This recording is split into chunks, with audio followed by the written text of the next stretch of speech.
Myanmar অভ্যন্তরে চলমান সংঘাতের জেরে কক্সবাজারের টেকনাফ সীমান্ত দিয়ে অনুপ্রবেশ করছে রোহিঙ্গারা। এমন পরিস্থিতিতে সীমান্তের নানা পয়েন্টে বিজিবি সহ অন্যান্য আইন শৃঙ্খলা বাহিনী সতর্ক অবস্থানে থাকার পরও ঠেকানো সম্ভব হচ্ছে না অনুপ্রবেশ। এ বিষয়ে আরও জানাতে টেকনাফের রোহিঙ্গা ক্যাম্প থেকে সরাসরি যুক্ত হয়েছেন মন্তোষ বেদগ। মন্তোষ, রোহিঙ্গা অনুপ্রবেশ আসলে কেন ঠেকানো যাচ্ছে না, কি দেখছেন সেখানে, বিস্তারিত জানাবেন।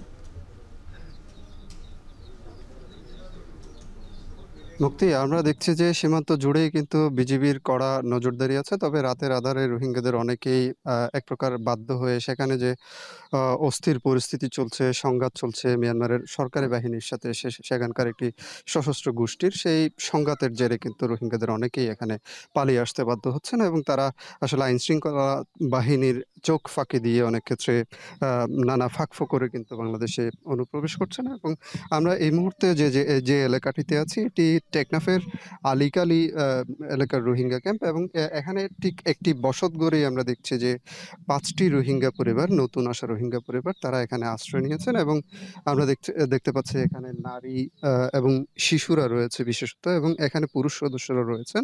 তারা মূলত কয়েকদিন আগে এখানে অনুপ্রবেশ করেছেন বিভিন্ন জায়গা দিয়ে এবং তারা যেটি বলছেন যে মিয়ানমারের অভ্যন্তরে যে সংঘাতটি চলছে, সেখানে কিন্তু আরাকান আর্মি কিংবা সরকারি বাহিনীর মধ্যে যে সংঘাত, সেটির রেশ আসলে তাদের উপর পড়েছে এবং তারা কিন্তু দেশ ছাড়তে আসলে বাধ্য হচ্ছেন এবং সেখানে তারা সবসময় আসলে নির্যাতন নিপীড়নের শিকার হয়ে এসেছেন এবং বাংলাদেশে আসার পথেও কিন্তু তারা নানা হয়রানির শিকার হয়েছেন এবং একটি দীর্ঘ ভোগান্তি পেরিয়ে কিন্তু তারা বাংলাদেশে পৌঁছতে সক্ষম হয়েছেন। এক্ষেত্রে আইন শৃঙ্খলা বাহিনীর যেহেতু বিভিন্ন জায়গায় নজরদারি রয়েছে, সেসব স্থানে চোখ ফাঁকি দিয়ে তাদের চোখ আড়াল করে যে ক্যাম্পে পৌঁছানো, সেটিও কিন্তু একটা লম্বা সময়ের ব্যাপার। সেই কষ্টসাধ্য কাজটি তারা এখানে করে আসতে সক্ষম হয়েছেন এবং যারা এখানে এসেছেন তারা কিন্তু একটি ভোগান্তির মধ্য দিয়ে কিন্তু এখানে দিন পার করছেন। তাদের খাবারের ব্যবস্থা থেকে শুরু করে তাদের যে বাসস্থান, সেটি কিন্তু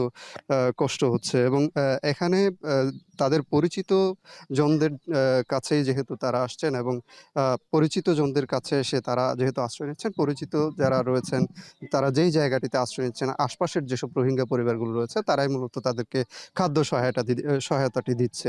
মুক্তি, এই ছিল আমার কাছে সবশেষ।